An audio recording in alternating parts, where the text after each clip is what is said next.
Baik, inilah kompetensi dasar dan indikator pencapaian kompetensi kita pada materi hari ini.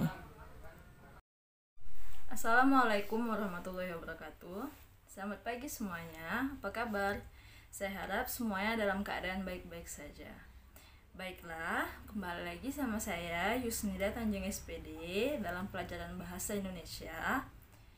Sekarang sebelum kita memulai kegiatan kita hari ini, ada baiknya kita berdoa dulu supaya apa yang kita kerjakan nanti atau apa yang akan kita lakukan nanti mendapatkan barokah dari Allah.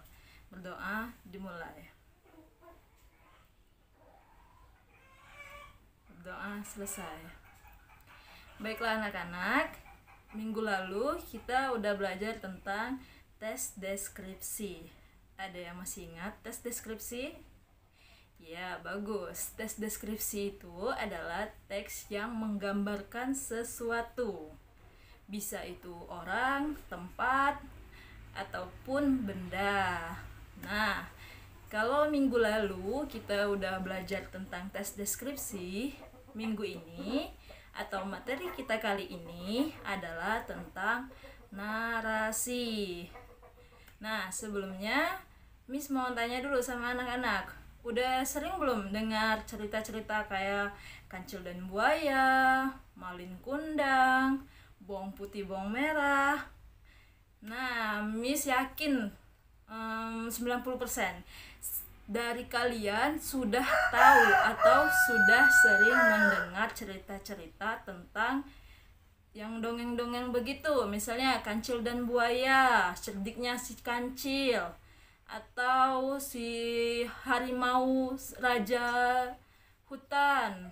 Nah, berikut adalah beberapa contoh dari teks narasi. Nah, kalau udah tahu contohnya, langsung aja kita masuk ke pengertiannya atau definisinya.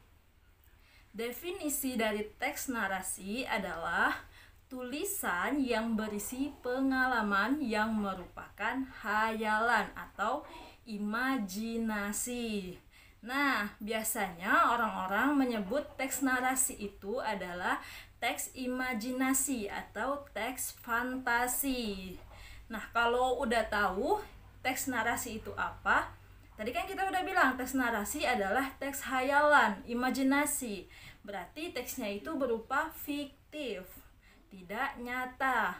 Nah, yang namanya teks hayalan imajinasi itu bertujuan untuk menghibur. Jadi, tujuan dari teks narasi adalah menyampaikan informasi kepada pembaca untuk hiburan atau untuk penghibur dan sebagai media pendidikan.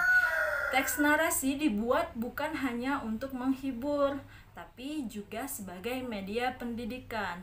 Di sini saya bisa bilang teks narasi bertujuan sebagai media pendidikan karena di dalam teks narasi itu pasti ada pesan moral.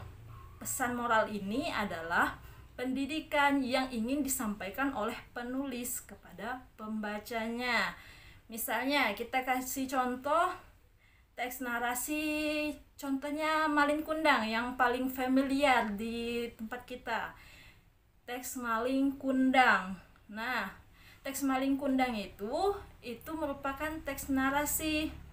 Nah, di situ ada menghiburnya, tapi juga ada pesan moralnya. Nah, pesan moral dalam dalam cerita Malin Kundang apa? Iya, pesan moralnya tidak boleh durhaka kepada kedua orang tua. Nah, kalau kita udah tahu pengertian teks narasi, selanjutnya kita juga udah tahu tentang tujuan dari teks narasi. Sekarang kita masuk ke unsur-unsur teks narasi. Nah, di dalam unsur teks narasi itu ada yang namanya plot. Plot itu sama dengan alur dalam sebuah teks. Nah, di dalam teks narasi itu ada yang namanya alur maju, alur mundur, dan satu lagi alur campuran.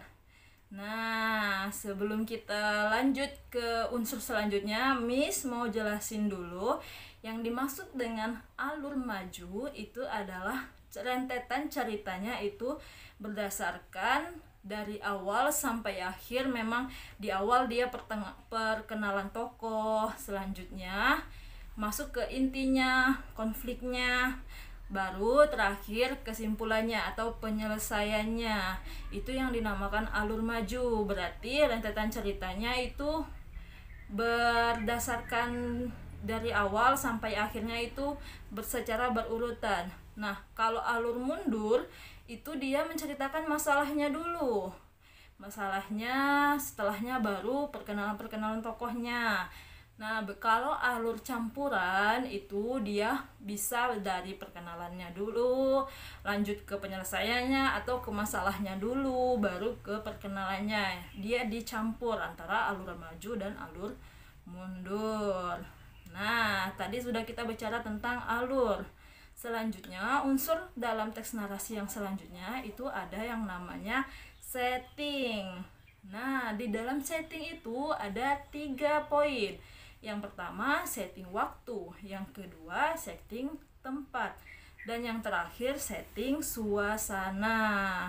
Udah pasti tahu kan? Di dalam teks cerita fantasi itu, cerita narasi, itu ada yang namanya settingnya, setting waktunya. Waktunya itu kapan teks itu terjadi, kapan kejadiannya, selanjutnya tempatnya, di mana tempatnya, selanjutnya suasananya, bagaimana suasananya.